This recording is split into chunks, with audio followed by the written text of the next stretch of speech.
आइए प्रार्थना करें। धन्यवाद पिता परमेश्वर, धन्यवाद करते हैं एक बार फिर तेरी महान करुणा के लिए सदा के लिए प्रतिपूर्ण नहीं होती है, आज फिर हमारे पर प्रकट होगी। आज का ये पवित्र दिन पिता परमेश्वर तूने हमारी आयु में जोड़ा ताकि हम पिता परमेश्वर मिल के कलीसिया के रूप में प्रभु तेरे समक्ष उपस्थित हो, अपने होठों के बलिदान जो धन्यवाद के हैं उसको चढ़ाएं, तेरी आराधना स्तुति के गीत गाएं, अपने विनती निवेदन प्रार्थनाएं धन्यवाद के साथ पुस्तक पहुँचाएं और तेरे वचन के द्वारा तेरी वाणी को सुने समझे और अपने जीवनों में उसे लागू करें प्रभु। पिता परमेश्वर ये हम सब अपने से नहीं कर सकते हैं प्रभु, इसके लिए हमें तेरी सहायता की जरूरत है प्रभु। तो अपनी आत्मा के द्वारा हमारी सहायता कर प्रभु। और पिता परमेश्वर हम ये विश्वास करते हैं निश्चय तो अपने वादे के अनुसार कि जहाँ 2 या 3 मेरे नाम से इकट्ठा है मैं उनके बीच में हूँ, तो हमारे बीच में भी उपस्थित है हमारी सहायता के लिए प्रभु। ये छोटा छोटा पिता परमेश्वर तुझे भाई और पिता परमेश्वर इसको तो स्वर्ग की ओर लेके जाए प्रभु। पिता परमेश्वर आज जहाँ कहीं 2 या 3 प्रभु यीशु के नाम से इकट्ठा है तो उनके बीच में भी होना प्रभु, तेरी आत्मा के द्वारा कार्य होने पाए और पिता परमेश्वर बहुत से हृदय कन्विक्ट हो, कायल हो और बहुत से नया सृष्टि पिता परमेश्वर बन के तैयार होने पाए। अपने देश हिंदुस्तान को मैं तेरे हाथों में सौंपता हूँ प्रभु, जहाँ बहुत सी तेरी विरोध की बातें हैं, मूर्ति पूजा, अंधविश्वास, व्यर्थ की आस्थाएं और पिता परमेश्वर नाना प्रकार के आडंबर प्रभु। इस देश को भी प्रभु तूने प्रेम किया है और पिता परमेश्वर तू इसे भी बचाना चाहता है। मैं तेरा धन्यवाद करता हूँ प्रभु। जितने पास्टर, प्रचारक, सेवक, दास, कलीसिया संस्थाएं यहाँ कार्यरत हैं प्रभु, उन सबको मैं तेरे हाथों में सौंपता हूँ प्रभु। याव देना, बहुत दृढ़ करके बहुत तायत से इस्तेमाल करना प्रभु। इस अंत के दिनों में पिता परमेश्वर तो अपने स्वर्ग के झरोकों को खोलना ताकि जो कोई मिनिस्ट्री करे प्रभु वो खुले झरोकों के नीचे करे प्रभु, किसी को किसी भली वस्तु की घटी ना हो और पिता परमेश्वर सब कुछ सहते हुए पिता परमेश्वर सिर्फ और सिर्फ तेरे नाम और तेरे काम के लिए अपने आप को अर्पित करे प्रभु। अपना स्वार्थ नहीं, अपने लिए पिता परमेश्वर कुछ नहीं, जो कुछ कमाए वो सिर्फ और सिर्फ तेरे लिए प्रभु। पिता परमेश्वर अपने मिशन को और पिता परमेश्वर उनके तीनों प्रोजेक्ट्स को भी मैं तेरे हाथों में सौंपता हूँ प्रभु। उनके द्वारा तेरी इच्छा पूरी हो, तेरी योजना सफल हो पिता परमेश्वर। जितने ऑफिसर्स, ऑफिशियल्स, मिशनरीज मैं पिता परमेश्वर सभी को तो आशीषित करना पिता, और पिता परमेश्वर विश्वास योग्यता देना, सामर्थ देके बहुतायत से इस्तेमाल करना प्रभु। एक बार फिर पिता परमेश्वर अपनी इस छोटी सभा को तेरे हाथ में सौंपता हूँ प्रभु। हमारी हर एक चिंता, भय, घबराहट, डर सब कुछ पिता परमेश्वर दूर करके हमारा ध्यान सिर्फ और सिर्फ तो अपनी ओर केंद्रित करना, ताकि पिता परमेश्वर हम पिता परमेश्वर किसी भी बात में चूक ना जाएं, बल्कि पिता परमेश्वर हर समय हर परिस्थिति में हम पिता परमेश्वर तेरा धन्यवाद करें और पिता परमेश्वर तुझसे सामर्थ पाते रहें प्रभु। एक बार फिर आदर महिमा तुझे देता हूँ प्रभु, धन्यवाद के साथ प्रभु यीशु के नाम से मांग लेते हैं, आमीन। गीत गाएंगे, गीत number 2।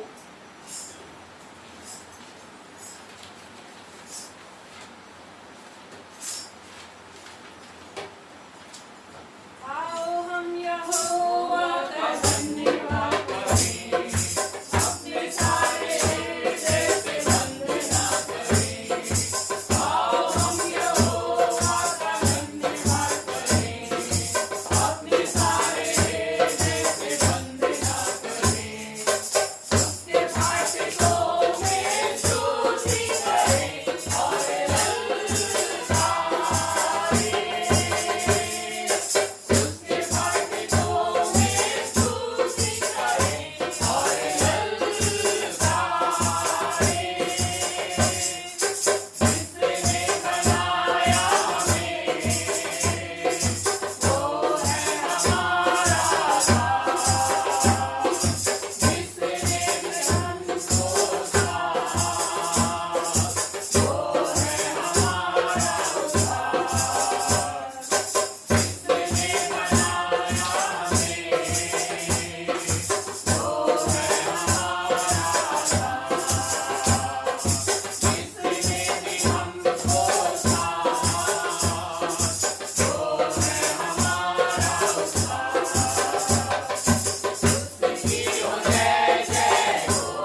Number 7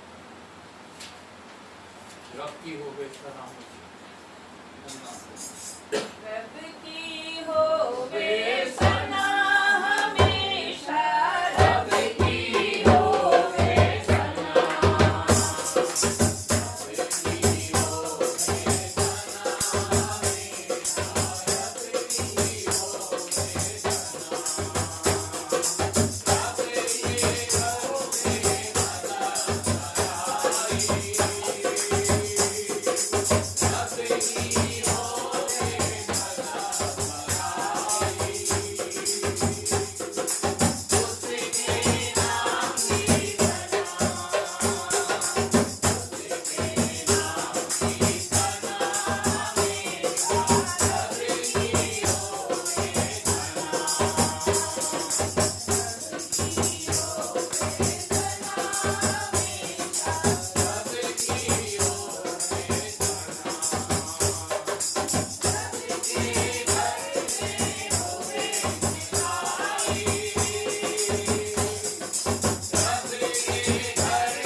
number 175।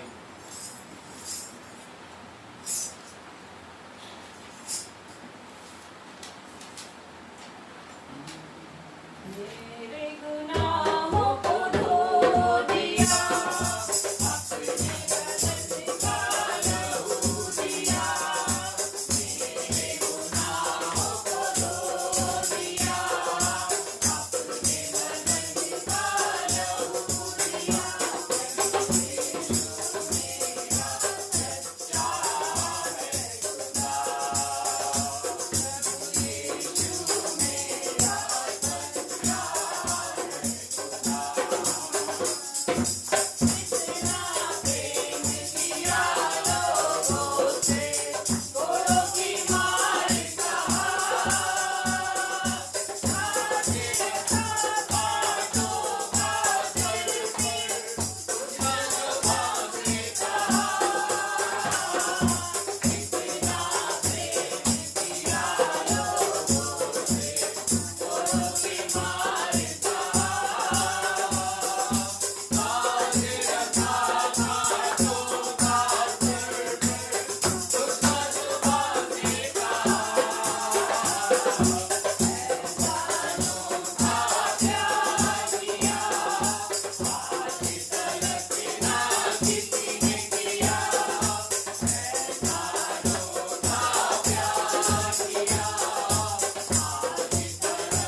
Psalm 39, page number 681। वचन को हम पढ़ेंगे, एक एक वर्ष को, एक एक आयत को मनन करते हुए, एक एक शब्द से गौर करते हुए परमेश्वर निश्चय इसके द्वारा हमसे बातचीत करेगा। पहली आयत मैं पढ़ूंगा, दूसरी आप लोग, और आखिर की दो आयतें हम सब मिलकर पढ़ेंगे। यहाँ पे प्रभु का वचन इस प्रकार हमसे बातें करता है। मैंने कहा, मैं अपनी चाल चलन में चौकसी करूंगा ताकि मेरी जीभ से पाप ना हो। जब तक दुष्ट मेरे सामने है तब तक मैं लगाम लगाए अपना मुंह बंद किए रहूंगा। मैं तुम्हारा मन उनका हो गया और भलाई की ओर से भी चुप्पी साधे रहा और मेरी पीड़ा बढ़ गई। मेरा हृदय अंदर ही अंदर जल रहा था। सोचते सोचते आग भड़क उठी। तब मैं अपनी जीभ से बोल उठा, हे यहोवा, ऐसा कर कि मेरा अंत मुझे मालूम हो जाए और यह भी कि मेरी आयु के दिन कितने हैं, जिससे मैं जान लूं कि मैं कैसा अनित्य हूँ। देख, तूने मेरी आयु बलिष्ठ भर की रखी है और मेरी अवस्था तेरी दृष्टि में कुछ है ही नहीं।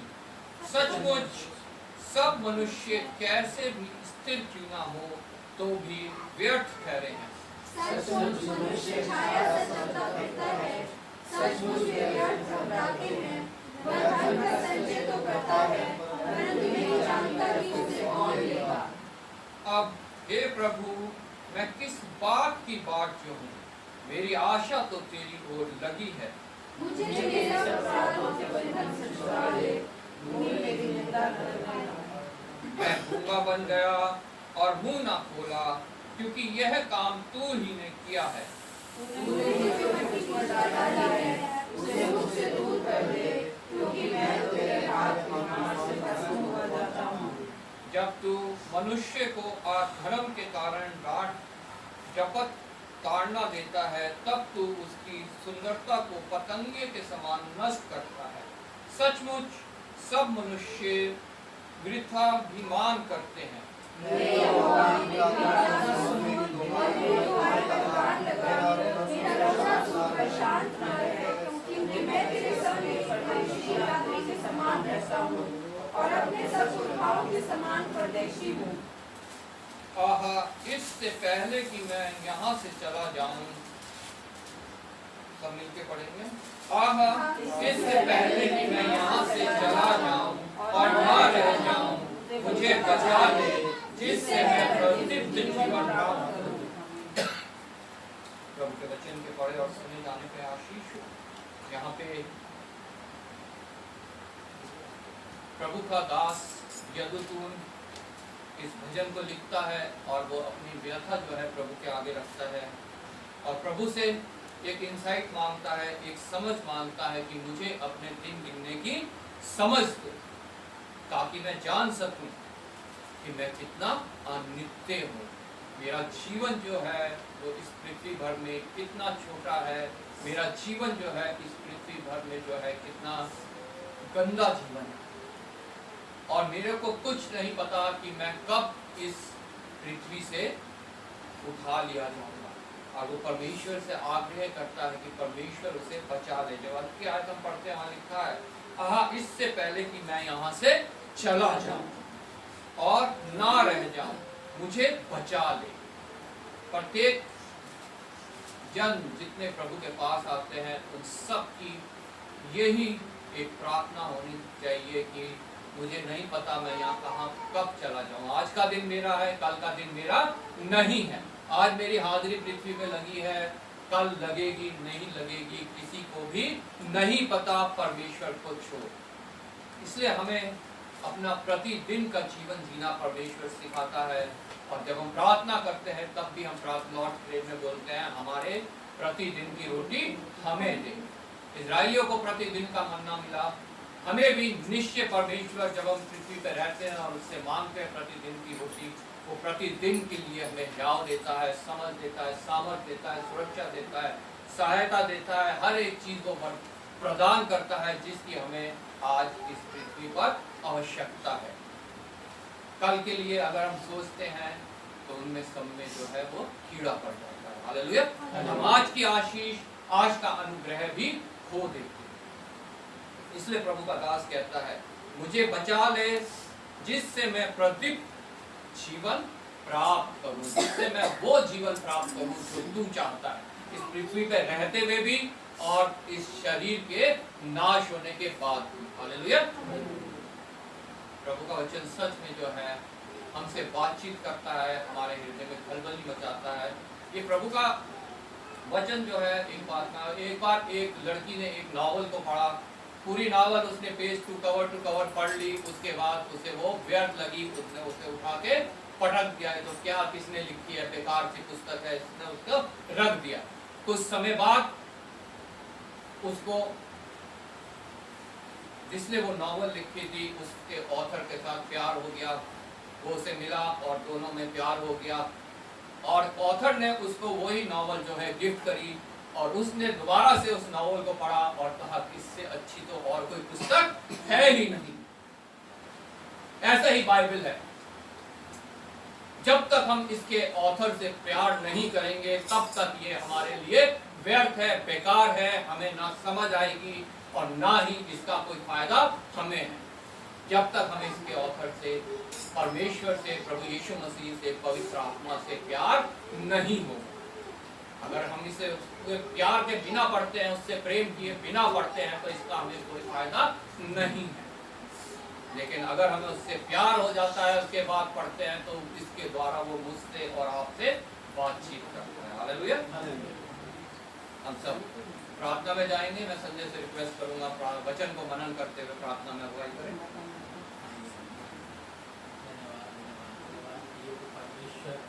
महिमा के योग्य परमेश्वर, दयालु परमेश्वर, हम आपका धन्यवाद करते हैं। मेरे परमेश्वर, क्या आपने पिता परमेश्वर प्रभु यीशु मसीह आपने पूरे हफ्ते आपने संभाला पिता, और मेरे महान परमेश्वर आने जाने में पिता परमेश्वर, हर एक समय पिता परमेश्वर, और पिता परमेश्वर आज का दिन भी दिखाया परमेश्वर, हम आपका बहुत बहुत धन्यवाद करते हैं। आपने अपने भवन में लेके आया परमेश्वर, इसके लिए भी आपका बहुत बहुत धन्यवाद करते हैं परमेश्वर। कितने परमेश्वर आज का दिन नहीं देख सका है परमेश्वर, वो मेरे महान परमेश्वर आपकी अनुग्रह होता है, आपकी दया होता है जो पृथ्वी पे आज का दिन देखे परमेश्वर, इसके लिए हम आपका बहुत बहुत धन्यवाद करते हैं। धन्यवाद मेरे महान परमेश्वर, हम आपका जितना भी धन्यवाद करें उतना कम है परमेश्वर, क्योंकि परमेश्वर आपने इस जीवन को दिया है परमेश्वर, और जीवन में पिता परमेश्वर बहुत सारे ऐसी बातें आते हैं परमेश्वर जो आपसे दूर करते हैं परमेश्वर, लेकिन परमेश्वर जो आपके वचन को पढ़ते हैं, जो आपसे प्यार करते हैं परमेश्वर, वो आप में सदा बने रहते हैं मेरे परमेश्वर। हम इस बात के लिए बहुत बहुत धन्यवाद करते हैं कि परमेश्वर कि आपने पिता परमेश्वर अब तक हमको बना के रखा है मेरे महान परमेश्वर, हम आपका कोटि कोटि धन्यवाद करते हैं मेरे महान परमेश्वर। मेरे महान परमेश्वर, आपके कलाम में लिखा है मेरे महान परमेश्वर, हे बोझ से दबे हुए लोगों आप मेरे पास आओ और मेरे वचन को सुन के विश्राम पाओ परमेश्वर। आपके वचन से पिता परमेश्वर यहाँ के लोगों को तृप्त करना मेरे परमेश्वर, हर एक बातों से पिता परमेश्वर आप वचन से बातें करना मेरे परमेश्वर। मेरे महान परमेश्वर, हम आपसे खास करके प्रार्थना करते हैं मेरे परमेश्वर, प्रभु यीशु मसीह जहाँ जहाँ कलीसिया चल रहा है मेरे परमेश्वर, हर एक जगह आप उत्पत्ति सोना परमेश्वर, और सबको पिता परमेश्वर जितने आए हैं पिता परमेश्वर आपके भवन में पिता परमेश्वर, सबको अपने वचन से तृप्त करना मेरे राजा। तो मेरे परमेश्वर जो नहीं आ सके हैं परमेश्वर, आप उनके लिए भी हम प्रार्थना करते हैं परमेश्वर, उनको भी पिता परमेश्वर आप संभालना परमेश्वर, और अपने नज़दीक में आना फिर से पिता परमेश्वर। मेरे महान परमेश्वर, हम खास करके प्रार्थना करते हैं मेरे महान परमेश्वर, जिसको वचन को सुनाते हैं परमेश्वर, आप उनके हृदय को पिता परमेश्वर बदलिए मेरे परमेश्वर, और पिता परमेश्वर अपने भवन में लाइए परमेश्वर, क्योंकि परमेश्वर हमारा काम है परमेश्वर आपके वचन को परमेश्वर बांटना परमेश्वर, और आपका काम है परमेश्वर कि पिता परमेश्वर उन सबको तृप्त करना मेरे राजा, क्योंकि आप ही तृप्त करते हैं तभी वो आते हैं परमेश्वर। पिता परमेश्वर, हर एक कठोर दिल को पिता परमेश्वर आप खोल दीजिए मेरे राजा, क्योंकि आप ही खोल के आप नम्र दीन बना सकते हैं परमेश्वर। और मेरे महान परमेश्वर, खास करके पिता परमेश्वर, हम आपसे प्रार्थना करते हैं उस भाई के लिए पिता परमेश्वर जो पिता परमेश्वर मिशन में काम करते थे परमेश्वर, और पिता परमेश्वर उसके घर में पिता परमेश्वर शादी था पिता परमेश्वर, लेकिन आपने उसे पिता परमेश्वर घर जाने के समय में भी पिता परमेश्वर आपने अपने योग्य बुलाया है परमेश्वर।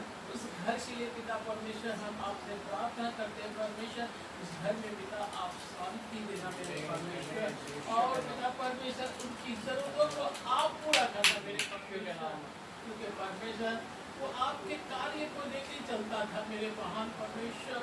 आपको पिता परमेश्वर आप अपने अनुग्रह में लेके उस परिवार को चलाना मेरे महान परमेश्वर। हम मिशन के हर एक प्रोजेक्ट को आपके हाथों में सौंपते हैं मेरे राजा, और पिता परमेश्वर जहाँ जहाँ इस छोटी सी कलीसिया से लेकर बड़ी कलीसिया तक जहाँ चल रहे हैं परमेश्वर, घर में चल रहे या पिता परमेश्वर किसी के द्वारा पिता परमेश्वर किसी को बचा रहा है पिता परमेश्वर, आप उनके साथ होना मेरे परमेश्वर, उन सबको आशीष करना पिता परमेश्वर, जो आपके नाम को बांटते हैं परमेश्वर, उनके घर परिवार उनके बच्चों तक को आशीष से भर देना मेरे परमेश्वर, मेरे महान परमेश्वर। हम आपका बहुत बहुत धन्यवाद करते हैं। धन्यवाद के साथ पिता परमेश्वर ये छोटी सी प्रार्थना को आपके प्रिय धारणकर्ता प्रभु यीशु मसीह के नाम को मांगते हैं, सुनिए प्रभु। आमीन आमीन। तो बैठ जाएंगे, समय है बाइबल रीडिंग का। पुराने नियम से हम पढ़ेंगे यशायाह यिर्मयाह नबी की पुस्तक, उसका 17वां अध्याय 1 से 18 मेमोरी वर्स है, और नए नियम से रोमियो की पत्री उसका 8 अध्याय 1 से 17 मेमोरी वर्स 5।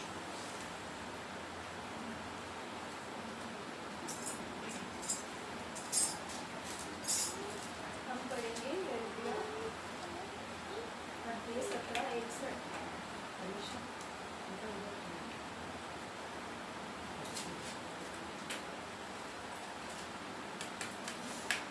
यहूदा का पास लोहे की टाटी और हीरे के नोक से लिखा हुआ है, वह उनके हृदय रूपी पटिया और उनकी वेदियों के सिंगों पर खुदा हुआ है।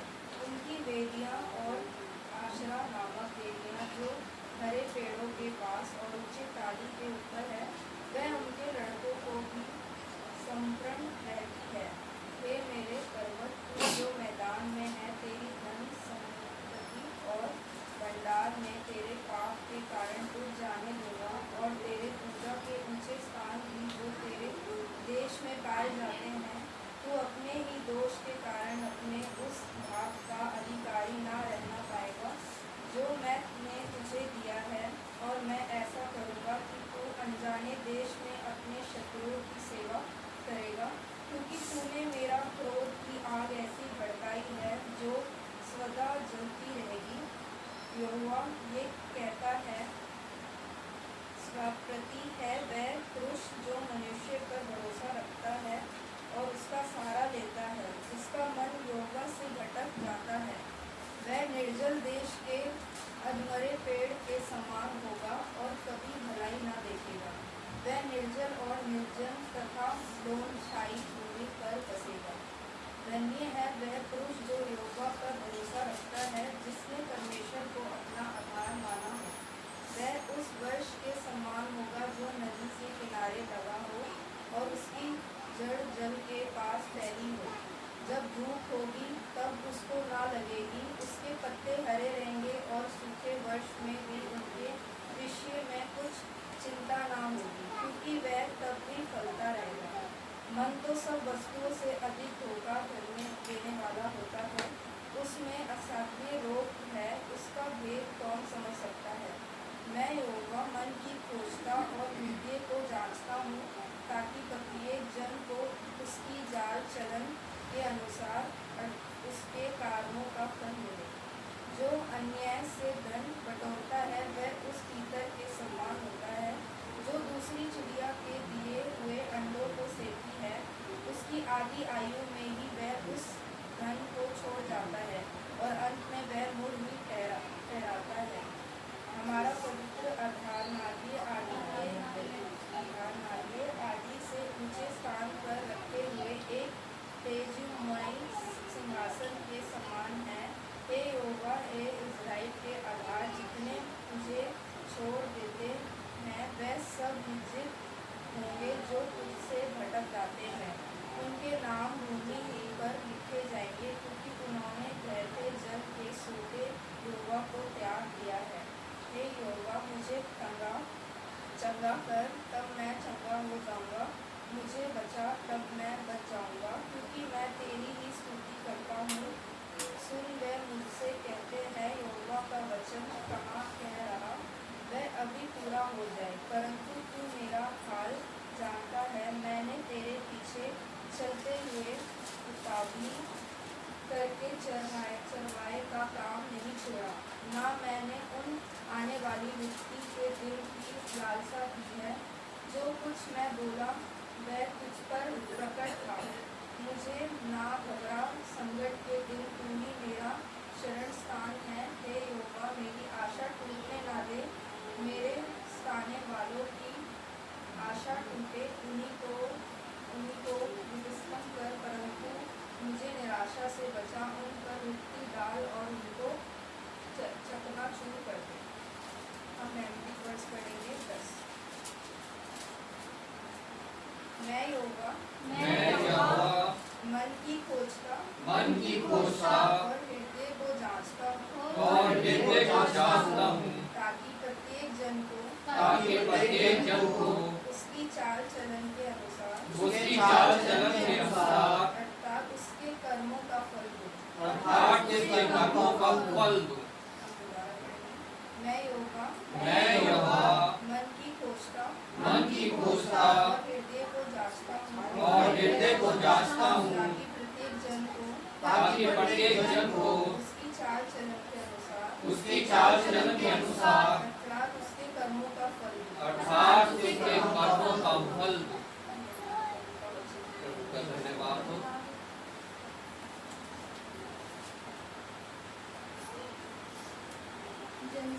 मैं आपके सामने पढ़ूंगी रोमियो 8 अध्याय 1 वचन से 17 वचन, पेज नंबर 216। रोमियो 8 अध्याय 1 वचन से 17 वचन, पेज नंबर 216। अतः अब जो मसीह यीशु में है, उन पर दंड की आज्ञा नहीं, क्योंकि वे शरीर के अनुसार नहीं वरन आत्मा के अनुसार चलते हैं।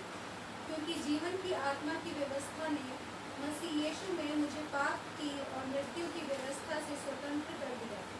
क्योंकि जो काम व्यवस्था शरीर के कारण दुर्बल होकर ना कर सकी, उसको परमेश्वर ने किया, अर्थात अपने ही पुत्र को पापमय शरीर की समानता में और पाप बलि होने के लिए भेजकर शरीर में पाप पर दंड की आज्ञा दी। इसलिए कि व्यवस्था की विधि हम में जो शरीर के अनुसार नहीं वरन आत्मा के अनुसार चलते हैं पूरी की जाए। क्योंकि शारीरिक व्यक्ति शरीर की बातों पर मन लगाते हैं, परंतु आध्यात्मिक आत्मा की बातों पर मन लगाते हैं। शरीर पर मन लगाना तो मृत्यु है, परंतु आत्मा पर मन लगाना जीवन और शांति है। क्योंकि शरीर पर मन लगाना तो परमेश्वर से बैर रखना है, क्योंकि ना तो परमेश्वर की व्यवस्था के अधीन है और ना हो सकता है। और जो शारीरिक दशा में है वे परमेश्वर को प्रसन्न नहीं कर सकते। परंतु जबकि परमेश्वर का आत्मा तुम में बसता है, तो तुम शारीरिक दशा में नहीं परंतु आत्मिक दशा में हो। यदि किसी में मसीह का आत्मा नहीं, तो वह उसका जन नहीं। यदि मसीह तुम में है, तो देह पाप के कारण मरी हुई है, परंतु आत्मा धर्म के कारण जीवित है। यदि उसी का आत्मा जिसने यीशु को मरे हुओं में से जिलाया तुम में बसा हुआ है, तो जिसने मसीह को मरे हुओं में से जिलाया, वह तुम्हारी नश्वर देहों को भी अपने आत्मा के द्वारा जो तुम में बसा हुआ है जिलाएगा। इसलिए हे भाइयों, हम शरीर के कर्जदार नहीं कि शरीर के अनुसार दिन काटो, क्योंकि यदि तुम शरीर के अनुसार दिन काटोगे तो मरोगे। यदि आत्मा से देह की क्रियाओं को मारोगे तो जीवित रहोगे। इसलिए कि जितने लोग परमेश्वर के आत्मा के चलाए चलते हैं, वे ही परमेश्वर के पुत्र हैं। क्योंकि तुमको दासत्व की आत्मा नहीं मिली कि फिर भयभीत हो, परंतु लेपालकपन की आत्मा मिली है, जिससे हम हे अब्बा हे पिता कहकर पुकारते हैं। आत्मा आपकी हमारी आत्मा के साथ गवाही देता है कि हम परमेश्वर की संतान हैं। और यदि संतान हैं तो वारिस भी, वरन परमेश्वर के वारिस और मसीह के संगी वारिस हैं, कि जब हम उसके साथ दुख उठाएं तो उसके साथ महिमा भी पाएं। हम मेमोरी वर्स पढ़ेंगे 5, मेरे पीछे दोहराएं। क्योंकि शारीरिक व्यक्ति शरीर की बातों पर मन लगाते हैं, परंतु आध्यात्मिक आत्मा की बातों पर मन लगाते हैं। क्योंकि शारीरिक व्यक्ति शरीर की बातों पर मन लगाते हैं, परंतु आध्यात्मिक आत्मा की बातों पर मन लगाते हैं। ये परमेश्वर का वचन है। हम सब खड़े हो जाएंगे, गीत गाएंगे। गीत नंबर 423।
प्रार्थना करेंगे हम बीते हफ्ते जिन लोगों का जन्मदिन रहा, हमारी चाहे किसी कलीसिया में हो और बीते दिन जिनकी विवाह वर्षगांठ रही उन सब के लिए हम प्रार्थना करेंगे। आइए हम प्रार्थना करें। धन्यवाद पिता परमेश्वर, धन्यवाद करते हैं एक बार फिर तेरी महान करुणा के लिए। प्रतिदिन का जीवन तू देता है प्रभु। इस प्रकार दिन, हफ्ते, महीने, साल बीतते हैं और हम एक और वर्ष तेरे महिमा में आगमन के निकट पहुंच जाते हैं प्रभु। तेरी महिमा करते हैं, स्तुति करते हैं, धन्यवाद करते हैं प्रभु। जितनों ने एक और वर्ष इस पृथ्वी में पूरा किया है पिता परमेश्वर, उन सभी को मैं तेरे हाथ में सौंपता हूँ। बच्चों से बुजुर्ग तक प्रभु तूने उन्हें संभाला है पिता परमेश्वर, और एक और वर्ष के लिए पिता परमेश्वर तूने उनको आशीषित किया है प्रभु। आने वाले समय में प्रभु जब वो नए वर्ष में कदम रखते हैं तो उनका सहायक होना, मददगार होना प्रभु। अच्छी बुद्धि, समझ और ज्ञान देना प्रभु। अपने नज़दीकी में रखना और पिता परमेश्वर अपने में बढ़ाना प्रभु, ताकि पिता परमेश्वर तेरे वचनों की शिक्षा पाके वो तेरे प्रेम को और समझे और विश्वास में बढ़े और उस मार्ग में आगे बढ़े जहाँ तू पिता परमेश्वर हमें ले जाना चाहता है, और वो प्रदीप जीवन, वो अनंत जीवन तक पिता परमेश्वर पहुँचने पाए। संसार के दुख, कलेश, चिंताएं, बीमारियां, संकट सब में पिता परमेश्वर तुम्हें स्थिर करना, संभालना और पिता परमेश्वर अपने नज़दीकी में बनाए रखना। प्रत्येक को धन्यवादित हृदय देना ताकि हर परिस्थिति में तेरा धन्यवाद करते हैं। उन सभी को भी तेरे हाथ में सौंपता हूँ जिन्होंने अपना विवाह वर्षगांठ इस पृथ्वी पे पूरा किया है। विशेष धन्यवाद करता हूँ पिता परमेश्वर कि तूने पिता परमेश्वर मुझे, मेरी पत्नी को भी 35 वर्ष पिता परमेश्वर विवाहित जीवन करने का मौका दिया। पिता परमेश्वर विवाहित जीवन सफल करके 2 बच्चे दिए और पिता परमेश्वर उनके लिए उत्तम शिक्षा का इंतजाम किया, उनके लिए अच्छी नौकरियों का इंतजाम किया और उनके लिए अच्छे जीवन साथियों का इंतजाम किया। पिता परमेश्वर सब उत्तम पिता परमेश्वर तेरी ओर से मैं तेरा धन्यवाद करता हूँ प्रभु। पुत्र के विवाहित जीवन को सफल करके पिता परमेश्वर तूने एक पुत्री दी, मैं तेरा धन्यवाद करता हूँ प्रभु। पिता परमेश्वर अपनी पुत्री के लिए भी तुझसे निवेदन करता हूँ इसका भी विवाह जीवन को सफल करना और पिता परमेश्वर वो गर्भ का प्रतिफल पिता परमेश्वर देना जो तेरी ओर से है प्रभु। उन सभी को मैं तेरे हाथों में सौंपता हूँ जिनको अभी तक गर्भ का प्रतिफल नहीं मिला है प्रभु।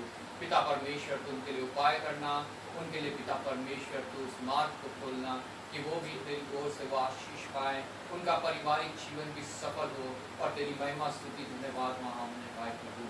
एक बार फिर पिता परमेश्वर प्रत्येक विवाहित जोड़े को तेरे हाथों में सौंपता हूँ प्रभु। अपने मेल मिलाप की आत्मा देना, अपने प्रेम में बांधे रहना पिता परमेश्वर, आशीषित करना, अनुग्रहित करना, एक मसीही जीवन करने का पिता परमेश्वर उनको पिता परमेश्वर सहयोग देना प्रभु। एक बार फिर आदर महिमा तुझे देते हुए धन्यवाद के साथ प्रभु यीशु के नाम से मांगते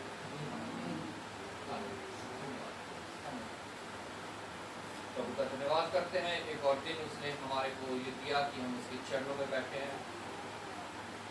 हमारे बीच में आज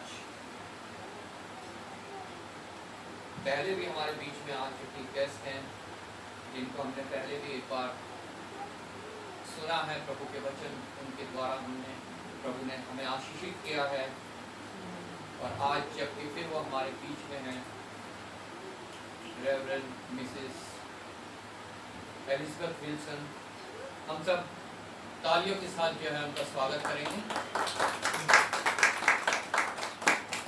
धन्यवाद करता हूँ मैं प्रभु का। हमारे बीच में आज तनीषा भी है जो पहली बार यहाँ पे आई है, जो हमारी बहू सोफिया की कज़न है, उसकी बहन है, हम उसका भी स्वागत करेंगे ताली से। समय है जबकि हम सीधा वचन में जाएंगे और मैं रिक्वेस्ट करूँगा बहन से कि वो वचन के द्वारा हमें आशीषित करें। धन्यवाद करके पास्टर जी का कि उन्होंने मुझे मौका दिया कि सचमुच ये बहुत कीमती मौका होता है, बहुत कम लोगों को मिलता है कि वो प्रभु के वचन को कहीं जाकर बांटे और प्रभु ने मुझे इसके लिए चुना। मैं प्रभु का भी धन्यवाद करती हूँ। वचन कहने से पहले मैं एक छोटी सी प्रार्थना करना चाहूँगी। मेहरबानी से सभी का धन्यवाद धन्यवाद धन्यवाद शुक्र और तारीफ करती हूँ पिता परमेश्वर आज के सुंदर समय के कि आपने फिर से एक बार मुझे मौका दिया कि मैं इस छोटी सी कलीसिया में प्रभु आपके नाम को महिमा दे सकूँ। आपने मुझे चुना प्रभु जबकि मैं इस लायक नहीं थी प्रभु। आपने मुझे चुना कि मैं आपके वचनों को आपके लोगों तक दे सकूँ, पहुँचा सकूँ। इसलिए धन्यवाद करती हूँ। प्रार्थना करती प्रभु अपने स्वर्गीय सिंहासन की शोरों से प्रभु मेरे होठों को छू ले, ताकि जो भी मेरे मुँह से शब्द निकले वो मेरे नहीं बल्कि आपके होने पाए प्रभु। और जो भी वचन आपके यहाँ से मिलता है प्रभु, आपके बच्चों को कोई इनके दिल पर, इनके दिमाग पर छपने वाला हो प्रभु, ताकि ये उसके अनुसार अपने जीवन को गुजारने वाले होने पाए प्रभु। अपने आप को एक बार फिर से आपके हाथों में समर्पित करते हुए मांगती हूँ आपके बेटे हमारे मुझे प्रभु यीशु मसीह नाज़री के नाम में। आमीन। मैं आज एक छोटी सी कहानी सुनाना चाहती हूँ। हमने देखा है कि जब यीशु मसीह इस दुनिया में आए थे तो उन्होंने बहुत सारे चमत्कार किए, बहुत सारे चमत्कार किए। कहीं अंधों को आंखें दी, कहीं अंधों को पैर दिए, अलग अलग तरह के चमत्कार किए। उन्हीं में से एक चमत्कार की बात आज हम करेंगे। हमने बहुत बार ये कहानी सुनी है और सुनने में छोटी सी मामूली सी कहानी लगती है। हम निकालेंगे मार्कुस अध्याय 2, इसका 1 से 5 तक पढ़ेंगे।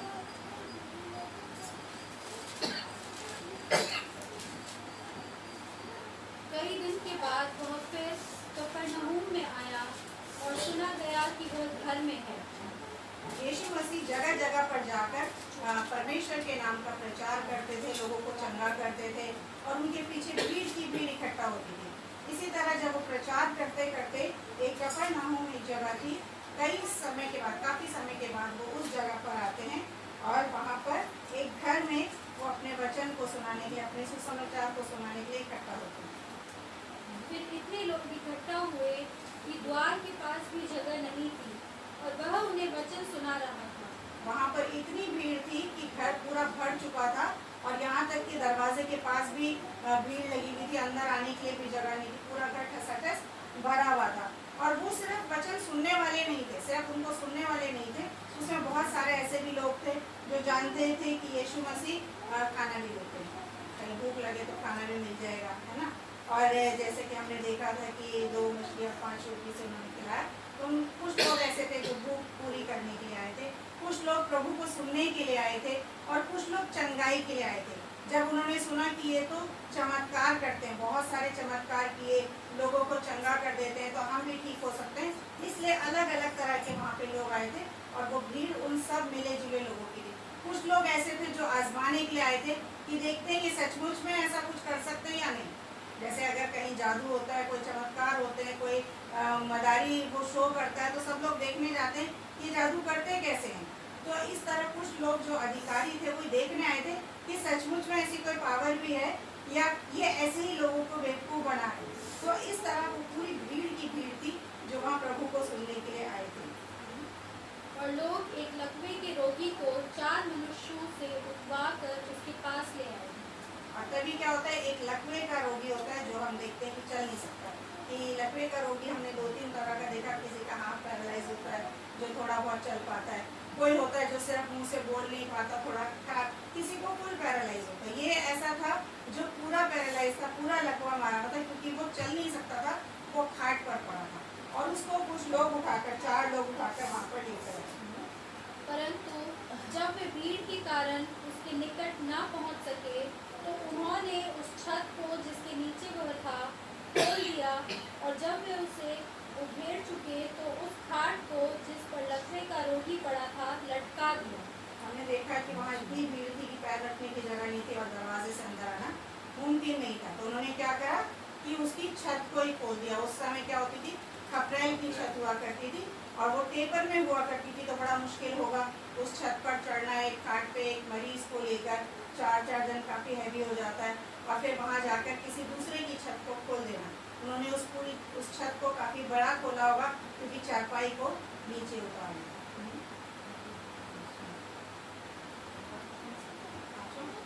यीशु ने उनका विश्वास देखकर उस लकवे के रोगी से कहा, हे पुत्र, तेरे पाप क्षमा हुए। तब यीशु ने क्या कहा कि हे पुत्र, तेरे पाप क्षमा हुए। क्यों कहा? क्योंकि उसका इन 4-5 का विश्वास देखे, सिर्फ एक का नहीं, सिर्फ जो खाट पे पड़ा था उसका नहीं, जो उसे लेकर आए थे उनका भी विश्वास था कि हम इसे लेकर जा रहे हैं तो ये जरूर चंगा हो जाएगा। अब हमने ये बहुत मामूली सी कहानी हमने कई बार पढ़ी है और इतना सही समझ में आया कि हाँ, वो 4 जन उनको लेकर आए और यीशु ने उन्हें चंगा कर दिया। अब इसमें कुछ गूढ़ बातें हैं जो परमेश्वर आज हमें बताना चाहता है। हमने देखा कि जैसे लकवे का मरीज जो होता है वो पूरा, जैसे मैंने बताया, वो पूरा उसका शरीर, उसका फालिज का पूरा मारा हुआ था और वो बेड पर था। और जब बेड पर होता है तो काफ़ी समय तक अगर वो बिस्तर पर पड़ा रहेगा तो क्या होता है, उसको बेड सोर्स हो जाते हैं, है ना। और बेड सोर्स मतलब बिस्तर पर पड़े रहने से, रगड़ खाने से उसके घाव हो जाते हैं, और वो घाव इतने बड़े बड़े हो जाते हैं कि एक समय ऐसा आता है कि उसमें से बहुत स्मेल आने लगती है, बदबू आने लगती है। मेडिकल लाइन के बहुत सारे लोग हैं, वो जानते हैं कि उसमें इतनी बदबू आती है कि कोई भी आम इंसान उसको साफ नहीं कर पाता, उनके पास जाने में भी कतराता है कि इतनी बदबू आ रही, कैसे साफ करें, है ना।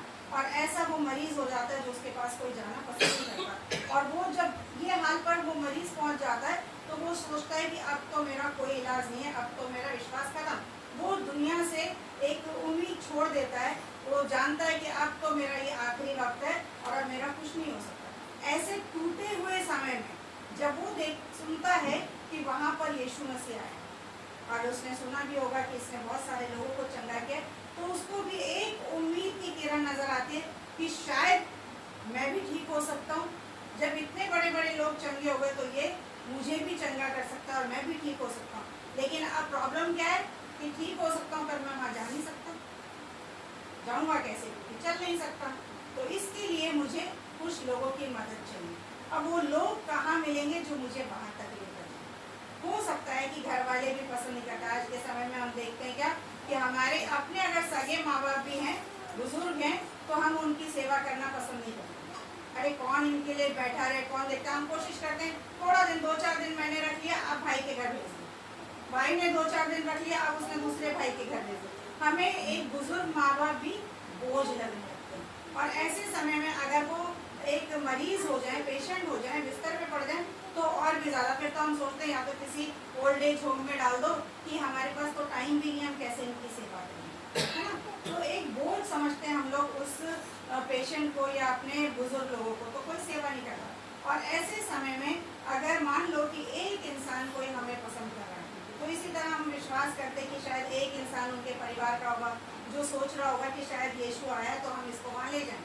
लेकिन एक इंसान उसको ले जाने में समर्थ नहीं है।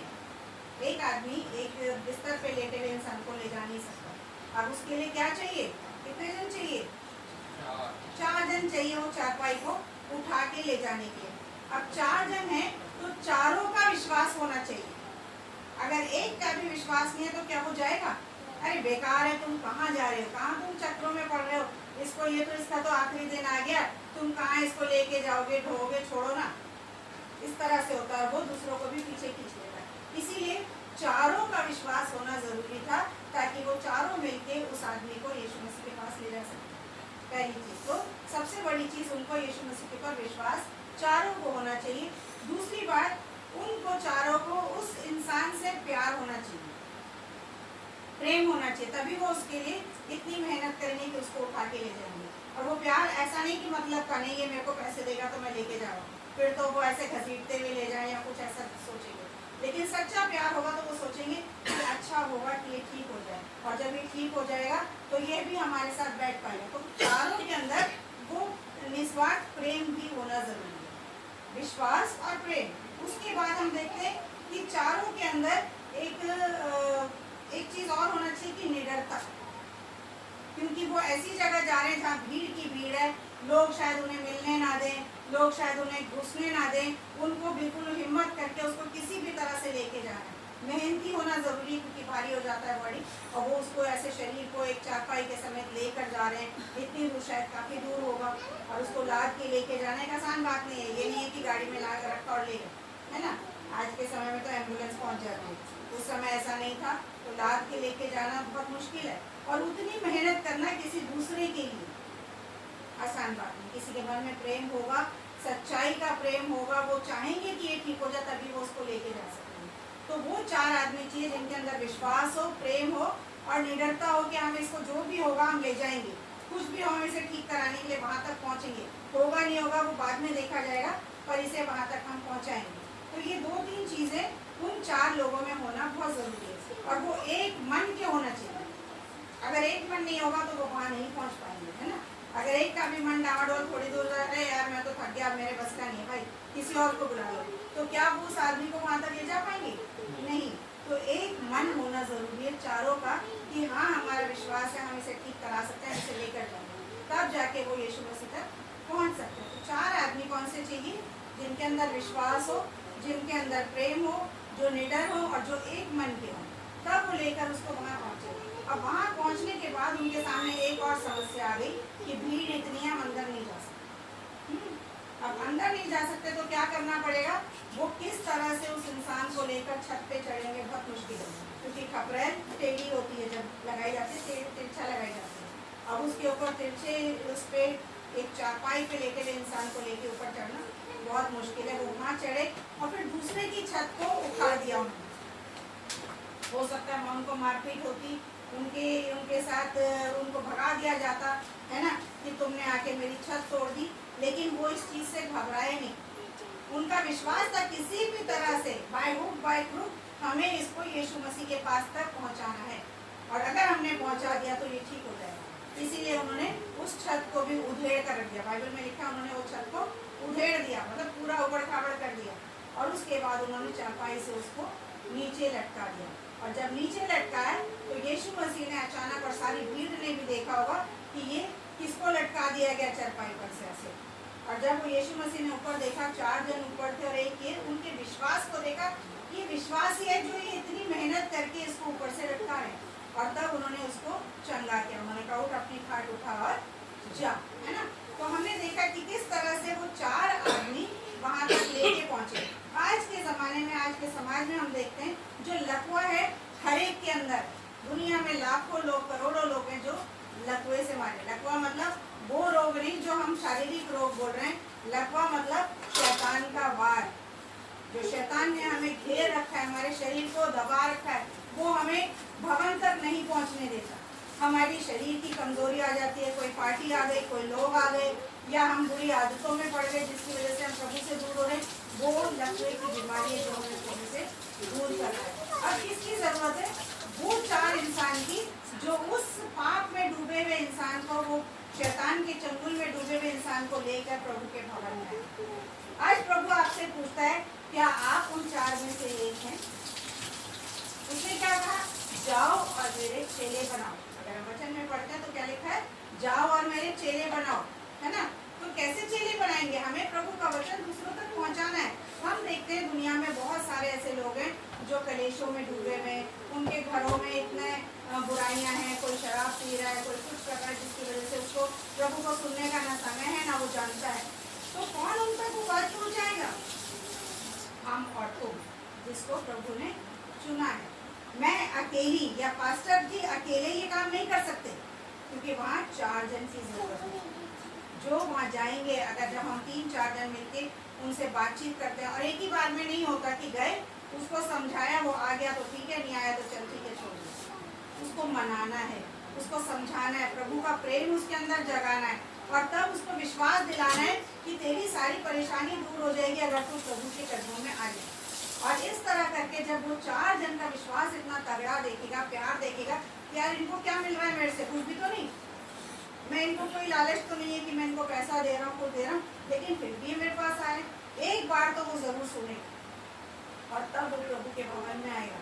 और सिर्फ हमारा इतना ही काम है कि उसको लेकर प्रभु के भवन में आना। जब प्रभु के भवन में आएगा और प्रभु ने उसको अपना लिया तो ऑटोमेटिकली सारे काम हो जाएंगे। बीज आपने डाल दिया है, प्रभु के यहाँ लिया है, अब फलवंत होना, उसको फलदायी करना प्रभु का काम है ना। लेकिन कौन है वो 4 जन?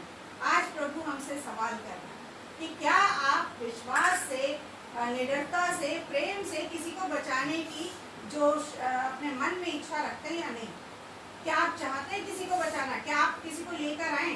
अगर हमने एक आत्मा भी बचाते हैं तो प्रभु के राज्य में वहाँ पर पार्टी होती है, वहाँ खुशियाँ मनाई जाती हैं, वहाँ तुरी बजाई जाती है कि आज एक आत्मा मेरे पास और आ गई, मेरे गले में और आ गई। अगर हमें आज जांचना है कि हमने कितनी आत्मा बचाई है, क्या हम किसी के घर गए प्रभु का वचन बताने के लिए? अपनी गवाहियों के द्वारा। जरूरी नहीं कि आप बाइबल लेके घूमते हैं, या एक आप कहेंगे अरे मुझे तो बाइबल आती ही नहीं, मुझे तो प्रार्थना करने आता ही नहीं। प्रार्थना करने का मतलब है सिंपल भाषा में परमेश्वर से बातचीत करना। परमेश्वर कौन है? हमारा पिता। और अपने पिता से बात करने के लिए हमें कोई भूमिका नहीं चाहिए, हमें कोई ये नहीं हम कैसे बात करेंगे, वो तो हमारे पिता है, नहीं। हम नॉर्मल तरीके से अपने पिता से बात कर सकते हैं, वही प्रार्थना है। अपनी बातों को परमेश्वर तक पहुंचाना प्रार्थना है ना। तो कितनी बार हम अपनी गवाहियों के द्वारा लोगों को बचा सकते हैं। जरूरत नहीं कि आप बाइबल ले लेके घूमते हो। जब आप जाके लोगों को बचाएंगे, देखो मेरे को ये प्रॉब्लम थी, मैं वहाँ पर गया और वहाँ मैं ठीक हो गया या मेरी ये प्रॉब्लम सॉल्व हो गई, तो उनके अंदर भी इच्छा जगेगी कि चलो एक बार मैं जाऊँ। हो सकता है शैतान रुकावट डाले, उस समय ना आने दे, फिर आप दोबारा जाएंगे कि अरे आप चलेंगे, चलो कोई बात नहीं, अगले संडे चलेंगे। उनको मायूस नहीं करना कि नहीं हमने तो आपको बोला, आप गए नहीं, आप ठीक हो जाते, चलो ठीक है मत जाओ, हमें क्या। ऐसे बोलेंगे तो क्या होगा, शैतान का शिकंजा और कस जाएगा। हमारे विश्वास दृढ़ होना चाहिए कि हम उसको किसी भी कीमत पे प्रभु के पास में लेकर आएंगे।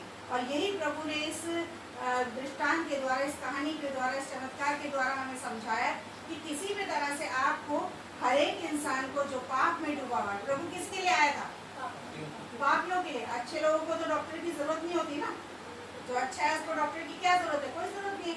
जो बीमार है उसी को डॉक्टर की जरूरत है। इसलिए जो पापी हैं उन्हीं को यीशु मसीह की जरूरत है। जो ठीक है, जो सही चल रहे हैं, उन्हें तो जरूरत नहीं, वो तो अपने आप ही चल लेंगे। लेकिन हमें किसको पकड़ के लाना है, जो पाप में डूबे हुए, जो बुराई में, हम उनके पास बैठने से भी कतराते हैं, अरे ये तो झुग्गी में रहते हैं, अरे ये तो हर वक्त नशे में पड़ा रहता है, इससे क्यों दोस्ती करना, लोग क्या कहेंगे, समाज क्या कहेगा कि ये तो चोर का दोस्त है, ये तो उनके साथ उठना बैठना है। लेकिन हम तो उसी के लिए आए हैं, हमें प्रभु ने उन्हीं को बचाने के लिए भेजा है। और जिस दिन वो ठीक हो जाएगा तो पड़ोसी भी कहेंगे कि अरे कमाल हो गया, ये तो इतना बुराई में था, इसके घर से तो रोज लड़ाई की आवाज़ें आती थी, आज क्या हो गया। हम जो देहरादून में रहते हैं, हमारा एक मोहल्ला ऐसा है जहाँ पर सारे नॉन क्रिश्चियंस हैं और बहुत बुराई वाला मोहल्ला कहलाते हैं उसको। इतना सारी जितनी दुनिया भर की बुराई सब वहाँ होती है। जब हम वहाँ जाते थे तो लोग कहते थे ये ईसाई बनाने आ गए, हम किसी की परवाह नहीं करते थे, जाते थे। कोई कहता था आप हमारे साथ झुग्गी में नीचे बैठ जाएंगे, हाँ बैठेंगे, क्योंकि हम भी वहीं से आए हैं, मिट्टी से ही बने, तो नीचे बैठने में हमें कोई प्रॉब्लम नहीं है। तो हम लोग उनके पास मिलना जुलना हुआ और एक समय ऐसा है कि वहाँ से बहुत से लोग हमारे कलीसिया में आने लगे। और जब उन्हें चंगाई मिली, एक को मिलती थी, वो 10 जन को लेके आता था। और लोग हैरान हो जाते थे। और यहाँ तक कि पंडित लोग हमारे यहाँ पर आते थे, वो कहते थे एक बात बताइए पास्टर जी कि आपके यहाँ पर ऐसा क्या है कि हम एक बार बोलते हैं और हमारी प्रार्थना सुन ली जाती है, जबकि हम अपने यहाँ पे रोज आरती करते हैं, घंटी बजाते रहते, लेकिन हमारी पुकार नहीं सुन जाती। तो मैंने कहा क्योंकि हमारा परमेश्वर जिंदा परमेश्वर है ना, और जिंदा जो है वो तो तुरंत सुनेगा, और जो मर गया वो जल्दी सुनेगा। हम लोग कई बार ऐसे हैं कि हम लोग कब्रों पे जाके और मज़ारों पर जाकर प्रार्थना करते हैं, तो क्या वो सुनेंगे? वो तो मर चुके, वो अपनी मदद नहीं कर सकते, तो हमारी कैसे करेंगे? वो मूर्तियाँ जो अपनी मदद नहीं कर सकती, अगर जरा सी खंडित हो जाती है, हम क्या करते हैं? उठा के पानी में फेंक देते हैं, पैरों में आती है ना। तो जब वो अपनी मदद नहीं कर सकते तो क्या हमारी कर पाएंगे? नहीं। हमारा परमेश्वर जिंदा परमेश्वर है, इसलिए तुरंत के तुरंत जवाब देता और तुरंत के तुरंत काम होता है। कहना हाँ ये बात तो मानना पड़ेगा। तो इस तरह उनका मन बदला और उन्होंने खुद देखा कि हमारे कितने काम हो गए। तो इस तरह से हमारा काम है, जरूरी नहीं कि हम बाइबल ले लेके घूमें, हमें अपनी गवाहियों के द्वारा लोगों को बदलना है, उस पाप से छुड़ा के, उस शैतान से छुड़ा के उन्हें परमेश्वर तक लाना है। क्योंकि परमेश्वर ने कहा है, यीशु मसीह ने कहा है कि जाओ और मेरा प्रचार करो और जाके लोगों को बचाकर मेरे चेले बनाओ। हम एक और वचन निकालेंगे, 122 अध्याय भजन संहिता, उसका 3रा वचन लेंगे।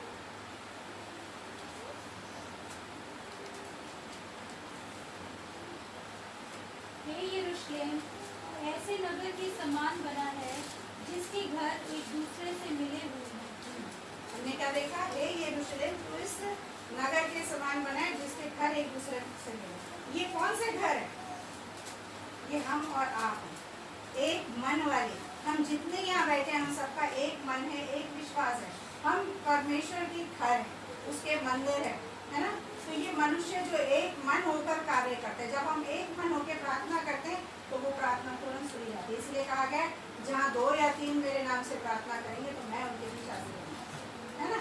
तो हम 2-3 से तो कहीं ज़्यादा, और जब हम मिल के किसी को बचाने की कोशिश करेंगे तो वो ज़रूर बचाया जाएगा, है ना नहीं। तो हमारा ये विश्वास है कि जब हम अपने विश्वास को दृढ़ करेंगे और लोगों को बचाने की कोशिश करेंगे तो हम ज़रूर बचा पाएंगे। ये ज़रूरी नहीं है कि वो कितना पापी है, कम है, ज़्यादा है, हमसे बात करता है, नहीं करता है, कितनी बार मिलने के बाद वो राजी होगा, उससे कोई मैटर नहीं है। पर बचाना हमारा काम है, बार बार जाना हमारा काम है ना। और एक चीज़ और हमने देखा है कि अगर हम मत्ती अध्याय 5 में देखते हैं उसकी धन्य बातों में, तो उसकी एक बात में क्या लिखा है, धन्य है वे जो मेल कराते हैं, वो क्या होगा, परमेश्वर के पुत्र कहलाएंगे। तो अगर हम आपस में मेल करा रहे हैं और जो टूटे हुए लोग हैं, जो भटके हुए लोग हैं, उनका परमेश्वर से मेल करा रहे हैं, तो हम क्या कहलाएंगे, परमेश्वर के पुत्र। और जब परमेश्वर के पुत्र कहलाएंगे तो अनंत जीवन तो हमें ऑटोमेटिक मिल गया, क्योंकि हम राजा के बच्चे हो गए, वो हमारा बाप है। जब हम उसके पुत्र हो गए तो हमें और मेहनत नहीं करनी कि हम अनंत जीवन के लिए क्या करें, क्योंकि ऑटोमेटिकली हम उसके पुत्र हो चुके। तो उसके लिए ज़रूरी है कि हमें मेल कर पाना। आपस में भी कई बार होता है कि कलीसिया में फूट पड़ जाती है, आपस में एक दूसरे से चिढ़ते हैं, बुराई करते हैं। कई बार होता है हमारे परिवारों में गलतफहमियां हो जाती है, जिसकी वजह से कलेश होते हैं। कई बार होता है हमारे पड़ोस में होता है ना। इन सब का आपस में मेल करा मुश्किल होता है थोड़ा, कोई इजीली नहीं मानता जब लड़ाई होती है, लेकिन हमें परमेश्वर ने इतनी सहन शक्ति दी है कि हम बार बार कोशिश करें, और जब वो कोशिश कामयाब होगी तो हम बहुत बड़ा इनाम पाएंगे कि हम परमेश्वर की संतान कहलाएंगे। और जब परमेश्वर की संतान कहलाएंगे तो अनंत जीवन के लिए हमें मेहनत नहीं करनी है ना। तो परमेश्वर आज हमसे पूछता है कि आप कितने लोगों को बचाने जा रहे हो। एक टारगेट बना लो कि मुझे महीने में 1 जन को बचाना है, अपने पड़ोस में, अपने परिवार में, अपने दोस्तों में, अपने आसपास में, अपने दुश्मनों में, जहाँ भी बचा सकते हो टारगेट बना लो कि मुझे महीने में 1 जन बचाना कोई मुश्किल नहीं है। हफ्ते में 1 बार भी अगर आप उससे बातचीत करोगे, मिलोगे, उसे प्रभु की बातें समझाओगे तो उसके दिल पर असर होगा। और फिर ये बातें जब दिल पर असर करती है तो एक ना एक दिन वो आपके साथ प्रभु के भवन में जरूर आते हैं, और वही दिन उसका एनकाउंटर होगा परमेश्वर से, और वो प्रभु की हुजूरी में बना देगा, और आपके लिए वहाँ तुली बजेगी कि आपने एक आत्मा बचाई। तो प्रभु की ये आशीष है, और प्रभु चाहता है कि आप उसके लिए काम करें। यहाँ तक कि यीशु मसीह ने क्या कहा, जब वो चेलों को भेजता था, अकेला कभी नहीं भेजता था, 2-2 करके भेजते थे कि जाओ और जाके मेरे लिए चेले बनाओ या लोगों को प्रचार करो, 2-2 कर, अकेला कभी नहीं। अकेले जाएंगे तो लोग तोड़ देंगे, अरे कहाँ गया, चलो जाओ यहाँ से। तो कोशिश करो, हस्बैंड वाइफ जा रहे हैं, बहन भाई जा रहे हैं, 2 जन जाओ, ताकि अगर एक कहीं पर सॉफ्ट हो जाता, नहीं समझा पा रहा, तो दूसरा उसको बैक के लिए कवर देता है, और तब आप उसको आसानी से उस आदमी को हैंडल कर सकते हैं। आप देखते हो जब ये M&M प्रोग्राम होते हैं मल्टीनेशनल के, जो घर घर में जाके समझाते हैं जी ये प्रोडक्ट है और आप हमारे साथ बन जाओ, चेन बनाओ, तो वो 2 दिन जाते हैं और वो क्या कहते हैं कि आप दोनों हस्बैंड वाइफ दोनों मिलना है, तब हम आपसे कुछ बात कर पाएंगे। पहले नहीं बताते वो कि हम क्यों आ रहे हैं, वो कहते हैं आपसे कुछ ज़रूरी काम है, लेकिन हम चाहते हैं कि आप मियाँ बीवी दोनों साथ हो। क्योंकि क्या होता है, अगर वो आ गए और उन्होंने वाइफ को समझा दिया, समझा के चले गए, बाद में हस्बैंड कह रहे बेकार की चीज़ें छोड़ो, नहीं करना, या हस्बैंड को समझा दिया तो वाइफ मना कर देगी। लेकिन जब दोनों साथ में बैठे हो तो वो दोनों का माइंड ऐसे मैनिपुलेट कर देते हैं कि दोनों उसमें राजी होकर ज्वाइन कर लेते हैं। इसलिए बोलते हैं कि दोनों को बैठाना ज़रूरी है। तो आपसे भी कहा गया कि 2-2 जन जाइए, और जब बात करने जाते तो अकेले नहीं, उनके परिवार के साथ बैठ के बात कीजिए कि आप चाहते हैं कि आपका ये बच्चा ठीक हो जाए, शराब छोड़ दे, तो आपको भी इसके साथ मेहनत करनी पड़ेगी। हम चाहते हैं कि हम आपके घर में आए, प्रार्थना करें, हम आपसे कुछ नहीं मांग रहे, एक 5 मिनट के लिए प्रार्थना करने तो आ सकते हैं। तो इस तरह से आप उनसे मिलते जुलते रहेंगे तो ऑटोमेटिकली वो उनकी आत्मा को बचा पाएंगे। प्रभु का धन्यवाद हो सच्चे वचन के लिए, जो प्रभु ने आज हमें सिखाया कि किस तरह से हम प्रभु के लोगों को बचा सकते हैं और प्रभु के लिए गले में आत्मा को ला सकते हैं। परमेश्वर का धन्यवाद करते हैं, बहन को परमेश्वर ने इस्तेमाल किया, सुंदर वचन परमेश्वर ने इसके द्वारा हमसे बातचीत की है। निश्चय जब हम अपने आप को प्रभु का इंस्ट्रूमेंट बनने के लिए सौंप देते हैं, खाली करके, प्रभु अपने आशीष, अपना अभिषेक, अपनी सामर्थ जो है वो हमारे अंदर डालता है, और हम जो है प्रभु के लिए इस्तेमाल होने पाते हैं। क्योंकि प्रभु की इच्छा यही है कि हम फल लाएं, बल्कि बहुत सा फल लाएं। ये प्रभु ने कहा कि मेरे पिता की यही इच्छा है।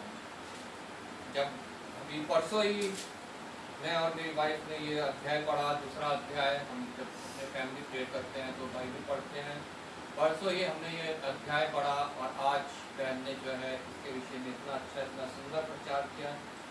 निश्चय प्रभु ने हमें कहा, पहली आज्ञा तो यह है कि अपने परमेश्वर से प्रेम करो, और उसने कहा मैं तुम्हें नई आज्ञा देता हूँ कि आपस में एक दूसरे से प्रेम करो।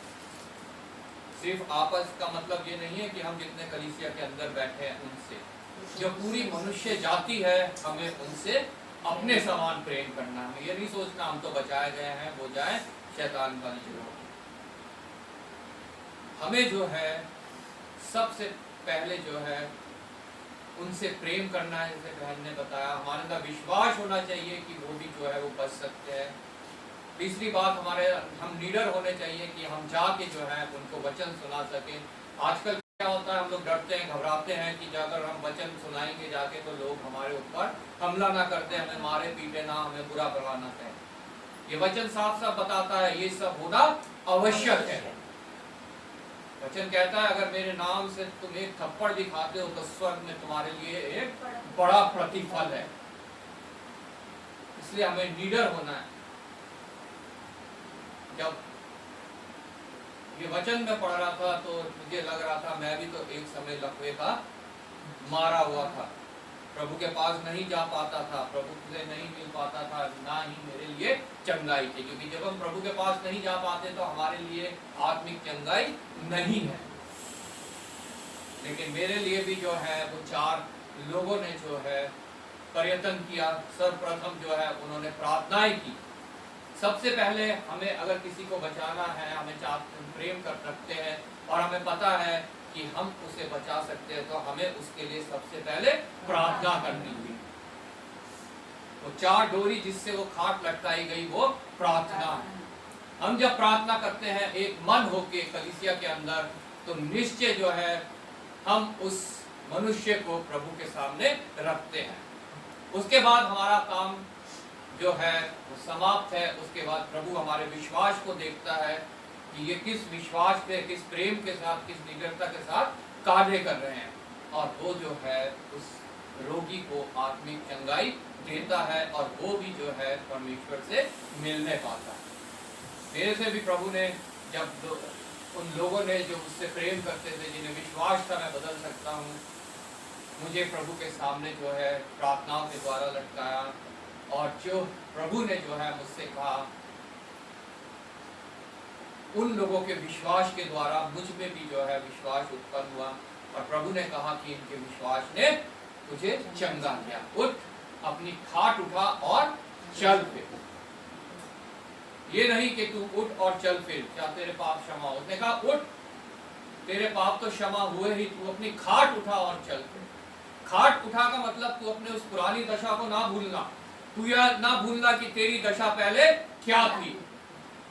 आज तू मेरे पास आया है, तूने चंगाई पाई है, तो तू उनके ऊपर जरूर दृष्टि करके रखना जो आज भी उस आत्मिक अपंगता में है, उस लकवे के मारे हुए है, जिनकी आत्मा आज भी जो है मुझसे नहीं मिल पाती है।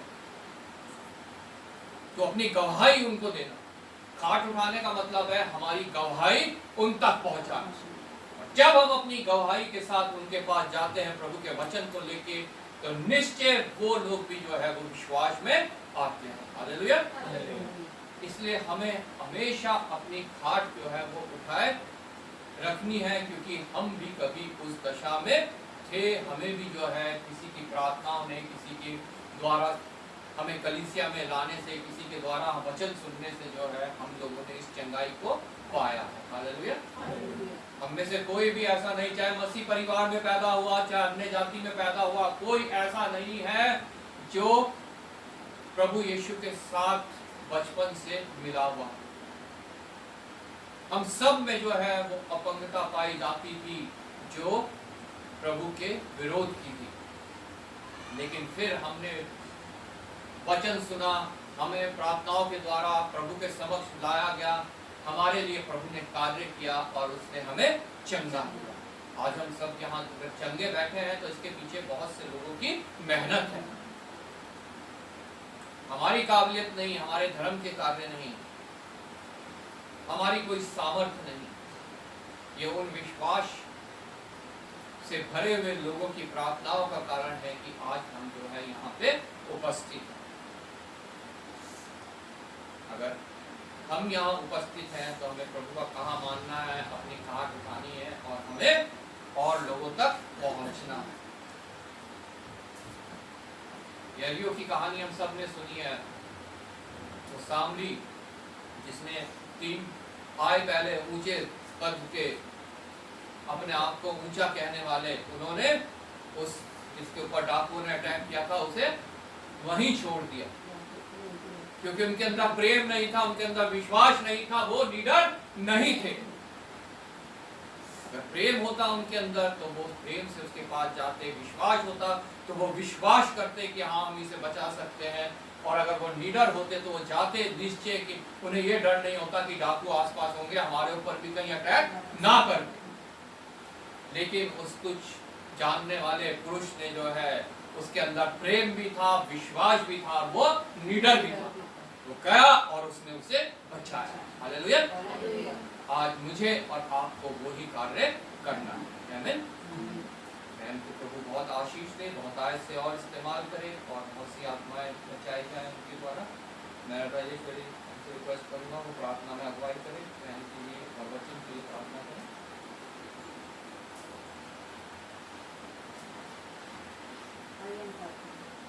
Hallelujah, hallelujah. धन्यवाद, धन्यवाद, धन्यवाद, धन्यवाद। स्वर्ग में विराजमान रहने वाले और जीवित सच्चे परमेश्वर पिता, धन्यवाद करते हैं प्रभु जी फिर से सुंदर सुबह दी है परमेश्वर पिता। रात भर तूने हमें मीठी नींद और चैन आराम से सुलाया प्रभु जी। हर पल हर क्षण तूने हमें संभाला प्यारे परमेश्वर पिता। और ये सुबह की पहली रोशनी दिखाई प्रभु जी, एक और पवित्र दिन तूने हमारे जीवन में दिया मेरे परमेश्वर पिता। प्रभु जी हमारी कोई योग्यता नहीं प्रभु, हमारी कोई काबिलियत नहीं प्रभु जी, लेकिन तेरी महान कृपा है प्रभु जो प्रतिभोर हम पर नहीं होती प्यारे परमेश्वर पिता। तेरे अनुग्रह, तेरी दया, तेरी करुणा के लिए तेरा धन्यवाद, धन्यवाद, धन्यवाद, धन्यवाद पिता। जितना भी तेरा धन्यवाद करे कम है मेरे प्रेमी परमेश्वर पिता। प्रभु जी आज तूने प्रभु हम सबको यहाँ पर इकट्ठा किया प्रभु पिता परमेश्वर। प्रभु जी हम पापी हैं प्रभु, लेकिन तूने हम पापियों से प्रेम किया प्रभु जी। और पिता परमेश्वर अपने समीप आने का सौभाग्य दिया मेरे परमेश्वर पिता। तूने हमें चुना है प्रभु, इतनी बड़ी भीड़ में से चुन के हमें अलग किया है प्रभु जी। तेरे चुनाव के लिए तेरा धन्यवाद, धन्यवाद, धन्यवाद पिता परमेश्वर। प्रभु जी प्यारे पिता हम में कोई खूबी नहीं प्रभु पिता परमेश्वर, लेकिन तेरी महान कृपा है प्रभु पिता परमेश्वर हम पर प्रभु, कि तूने हमें यहाँ पे इकट्ठा किया प्रभु, कि हम पिता परमेश्वर तेरी संगति करने पाए प्रभु, जो तुझे भाता है मेरे परमेश्वर पिता। तू चाहता है प्रभु कि हम पिता परमेश्वर तुझसे संगति करें प्रभु। और ये हमारा सौभाग्य है प्रभु कि हमें ये मौका मिलता है प्रभु जी कि हम तेरे चरणों में आके प्रभु अपने निवेदन विनती तेरे सामने रखें प्रभु जी। और पिता परमेश्वर अपने होठों के बलिदान तुझे चढ़ाए जो तुझे खाते हैं मेरे परमेश्वर पिता। अब तक तो हमारे साथ रहा प्रभु जी, हमारे गाना गाए जाने में, बजाने में प्रभु, और पिता परमेश्वर वचन का पढ़े जाने में, मनन करने में, सब में तूने हमारी सहायता मदद करी प्रभु। और पिता परमेश्वर हम भले ही कम है प्रभु, लेकिन हमारा विश्वास है कि तू हमारे बीच में मौजूद है प्रभु पिता परमेश्वर। और हमारी प्रार्थनाओं को सुन के प्रभु हमारे उनका उत्तर हाँ और आमीन में देता है मेरे प्रभु जी। मैं तेरा धन्यवाद करती हूँ प्यारे पिता। आए हुए सभी जनों के लिए मैं तेरा धन्यवाद करती हूँ प्रभु जी। जगह जगह से सबको प्रभु सही सलामत लेकर आया प्रभु जी। और पिता परमेश्वर हम सब ने मिलकर प्रभु एक मन होकर प्रभु जी यहाँ पे पिता परमेश्वर तेरी आराधना करिए प्रभु। मैं तेरा धन्यवाद करती हूँ प्रभु जी। जब यहाँ से पिता परमेश्वर अपने अपने घरों के लिए जाते हैं प्रभु पिता परमेश्वर, तब भी को सबकी सहायता मदद करना पड़े पिता परमेश्वर। विशेषकर प्रभु आज के वचन के लिए तेरा धन्यवाद करती हूँ प्रभु जी, जो पिता परमेश्वर हमने बहन के द्वारा तेरी वाणी उनके द्वारा सुनी मेरे परमेश्वर पिता, और तेरे दास के द्वारा भी प्रभु तेरी वाणी हमने सुनी प्यारे परमेश्वर पिता। प्रभु जी सच में पिता परमेश्वर तो हमें अच्छे अच्छे वचनों से तृप्त करता है मेरे परमेश्वर पिता। मैं तेरा धन्यवाद करती हूँ प्रभु जी। प्यारे पिता परमेश्वर होने दे कि प्रभु ये वचन सुन के प्रभु हम अपने तक सीमित ना रखें प्रभु। जैसा वचन में प्रभु जी आज बताया गया प्रभु, हम पिता परमेश्वर प्रभु जी एक ही जन को बचाते हैं तो प्रभु आसमान पे प्रभु जी स्वर्गदूत आनंद मनाते हैं मेरे परमेश्वर पिता। प्रभु जी हम सबको तूने चुना है प्रभु, और पिता परमेश्वर तूने अपने वचनों की समझ बुद्धि दी है मेरे परमेश्वर पिता। होने दे कि प्रभु हम पिता परमेश्वर इस वचन को लेकर निकलने वाले बन सके प्रभु जी। और पिता परमेश्वर हमें भी पिता को निडर बना प्रभु जी। हमारे मन में प्रेम दे प्रभु एक दूसरे के प्रति प्रभु जी। जो अभी भी पिता परमेश्वर जो आत्मिक रूप से अपाहिज है मेरे परमेश्वर पिता, होने दे कि प्रभु हम उनको बचाने के लिए प्रभु अपने अपने घरों से निकलने वाले बन सकें प्यारे पिता परमेश्वर। तो हमें सामर्थ्य देना प्रभु। और पिता परमेश्वर हमें से हर एक जन प्रभु जी तेरी महिमा को इस्तेमाल होने पाएगा प्रभु जी। आगे के पूरे समय को प्रभु जी हम एक बात को तेरे पवित्र सामर्थ्य हाथों में सौंपते हुए सारा आदर महिमा धन्यवाद तुझे देते हुए सब कुछ मांग लेते तेरे बेटे हमारे खुदा यीशु मसीह के मीठे और पवित्र नाम से सुना और ग्रहण कर। आमीन। हम सब गीत गाएंगे और ऑपरेटरी देंगे। सब खड़े हो जाएंगे। गीत नंबर 425 425।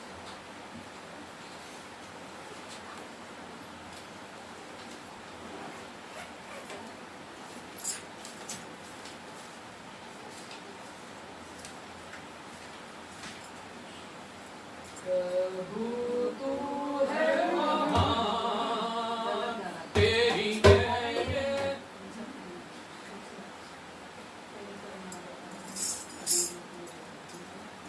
प्रभु तू है महान, तेरी करुणा अपार। प्रभु तू है महान, तेरी करुणा अपार। संस्मरण में चलूं राहों में तेरी, तू जो प्रभु है महान।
करते हैं पिता परमेश्वर, आज सुबह की बेला से लेकर अब तक तू हमारे साथ रहा।